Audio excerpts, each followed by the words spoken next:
शहीद राजा नाहर सिंह, जिनके पराक्रम से, जिनके जौहर से जो है परेशान होकर अंग्रेज़ों ने धोखे से जिन्हें फांसी पर चढ़वा दिया एक संधि के बहाने बुलाकर। और शहीद राजा नाहर सिंह के 164वें बलिदान दिवस पर आज हम यहाँ मौजूद हैं और हमारे साथ उपस्थित हैं पंजाब केसरी के साथ रूबरू होने के लिए शहीद राजा नाहर सिंह के प्रपौत्र सुनील तेवतिया जी। सर, आज मना रहे हैं हम 164वां शहीदी दिवस, बलिदान दिवस, किस तरह से, क्योंकि एक धरोहर आपने संभाल कर रखी है उनकी, तो क्या किस तरह की यादें जो है आज के दिन ताज़ा करते हैं आप लोग? देखिए, जैसे कि सब लोग आप लोग जानते हैं कि 1857 क्रांति के बाद सबसे बड़ा योगदान उस वक्त अगर उत्तर भारत में था तो राजा नाहर सिंह जी का था।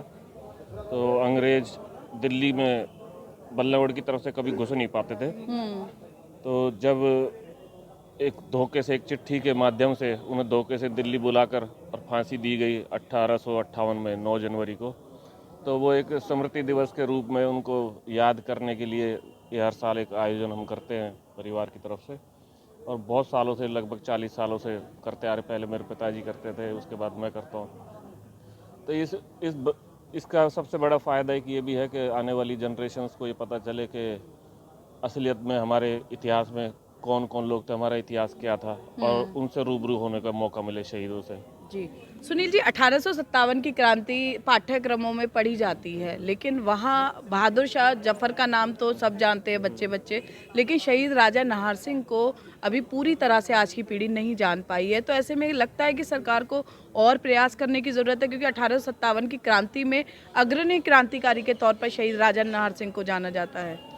देखिए, प्रयासों की तो वाकई में ज़रूरत है, क्योंकि ये भी 20-25 सालों से आने लगा है पाठ्यक्रमों में थोड़ा बहुत। पहले तो बिल्कुल भी नहीं आता था। तो ये भी मेरे पिताजी के हमारे प्रयास थे कि सरकार कम से कम पाठ्यक्रम में लागू करे, उनकी जीवनी जो आने वाली पीढ़ियां पढ़ सके, उनको जान सके।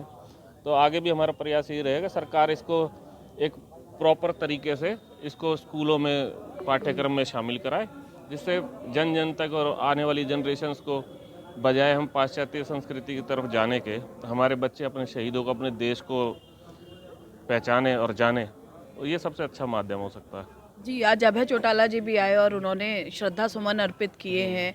और किस तरह से देखते हैं कि आज कई जगह पर राजनीतिक दल कई हैं, लेकिन जब शहीद की बात आती है तो राजनीति से ऊपर उठकर बात करते हैं, लेकिन कहीं ना कहीं शहीद पर राजनीतिक दल कई हैं, लेकिन जब शहीद की बात आती है तो राजनीति से ऊपर उठकर बात करते हैं, लेकिन कहीं ना कहीं शहीदों पर भी राजनीति करते लोग देखे जा सकते हैं। देखो, इतना बड़ा, अब कुछ लोग हैं, हर तरह के लोग होते हैं समाज में। अब ये अगर सब पार्टी के लोग कर रहे हैं तो ये पार्टी से ऊपर का उठ के ही मामला है, लोगों को करना भी चाहिए। और ये बड़ी अच्छी बात है कि अब जन जन तक ये विचार भी पहुंचने लगे हैं, और राजा नाहर सिंह के बारे में लोगों को पता चलने लगा है। और हरियाणा में बहुत सारी जगह आज के दिन ये आयोजन होते हैं, बल्कि फरीदाबाद में भी कई जगह आयोजन। तो एक अच्छी परंपरा है।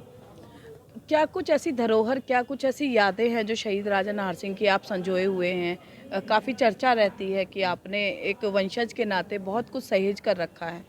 देखो, बहुत सारी पुरानी चीज़ें हैं उनके द्वारा जो छोड़ी गई, उनकी विरासत में उनके महल हैं, जिसमें अभी हमारा परिवार बल्लभगढ़ सेक्टर 3 में निवास करता है। और उनसे संबंधित उस ज़माने की और भी, जैसे वस्त्र, कुछ आभूषण, वो सब चीज़ें आज भी हमारे पास हैं। जी बिल्कुल, देखिए शहीद राजा नाहर सिंह की धरोहर को संभाल कर बैठे हैं उनके प्रपौत्र सुनील तेवतिया। और शहीद राजा नाहर सिंह की जीवनी को, उनके जीवन के संघर्ष को और अधिक गूढ़ तरीके से पाठ्यक्रमों में शामिल किया जाए, शहीदों का सम्मान और अधिक बढ़ाया जाए, इसकी मांग लगातार जो शहीद के परिजन हैं, चाहे नेताजी सुभाष चंद्र बोस के वंशजों की बात करें या फिर शहीद राजा नाहर सिंह के वंशजों की बात करें, तमाम शहीदों के जो परिजन हैं, वंशज हैं, वे लगातार ये सरकार से मांग कर रहे हैं। अब देखना ये होगा कि सरकार इनकी मांग पर क्या संज्ञान लेती है। फरीदाबाद से पूजा शर्मा, पंजाब केसरी टीवी।